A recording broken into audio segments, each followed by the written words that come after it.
Right, welcome back to another Code Talk. This time I had an idea to move what was going to be part of the prequel tree over to the side. So the stuff with the fixing the economy goes right there, instead of going right after the coalition arguments. It's to make them look more like a generated focus tree. Well, a procedurally generated focus tree rather than always part of it. I also had an idea on what to do with part of Eastern Europe. Create a unified Ruthenia that's mostly Belarus and parts of Ukraine. It renamed itself Ruthenia in order to try to deal with specifically the um,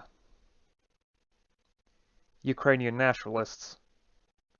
However, part of the problem with Belarus is that at that point it didn't really have a unified concept, a nation. Of course, Ukraine does, so that's also a problem. Additionally, it's right next to Russia, so yeah.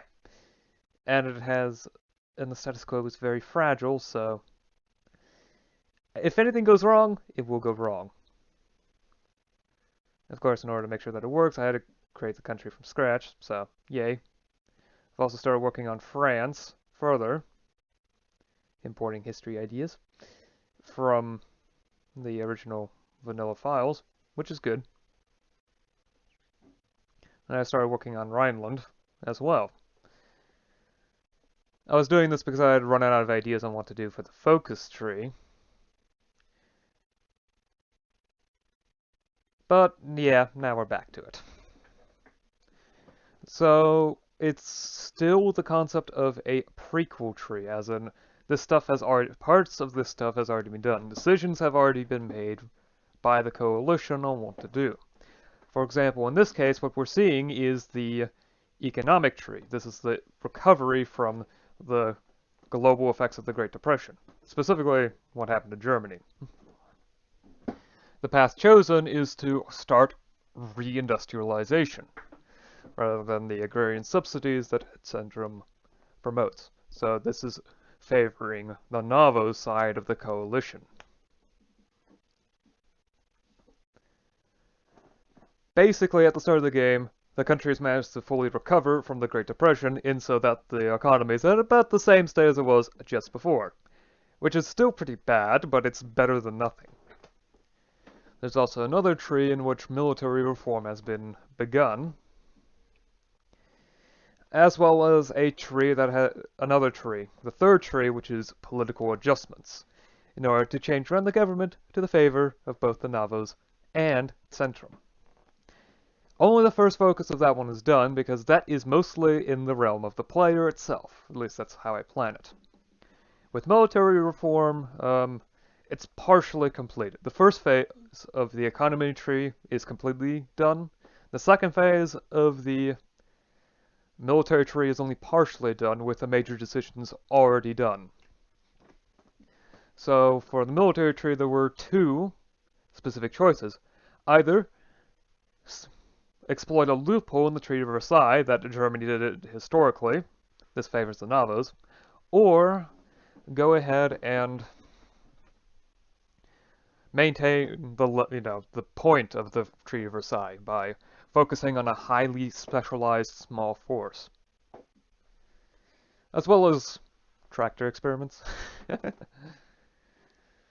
There's also the Navy section, which has also had two choices: either maintain a Coast Guard, which is more Centrum, or rebuild the Grand Fleet, which is more Navo, because big fleet equals glorious. Maintaining a Coast Guard means a small fleet that's mainly there to protect trade and the coastline, for the simple reason that Germany's main competitors at the moment are France and Poland, both of which have a direct land border and are more likely to focus in that direction rather than the sea.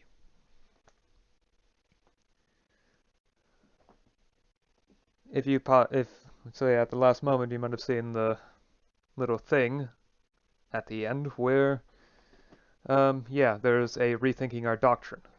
That, along with the one with re-establishing the Air Force one, those aren't done. The player has to do that.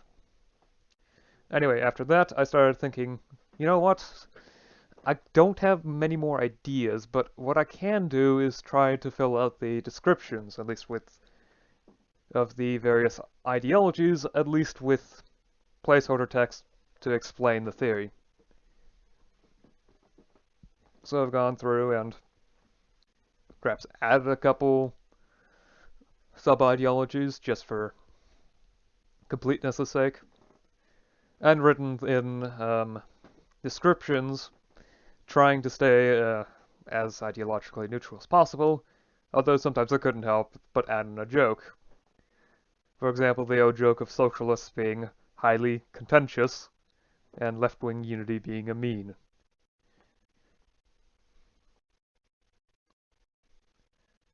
Additionally, I've settled what exactly national folkism is, which is the Nazi equivalent ideology of this timeline, because socialist is a banned political word in Germany. Yeah. One of the main influences is that although socialist is a banned word, just like historically the Novo Party has a large socialist wing, a left wing and a right wing. However, in this timeline, because the socialists themselves are banned entirely, a lot more flock to the Novo Party, and as a result, the left wing is more powerful and has, at this point, survived and has not been purged. Anyway, so that's all I've done for now. Next time we might do more with Russia. I don't know. Like I said, I'm putting that one off as long as possible. Anyway, I'll see you again next time. Until then, bye.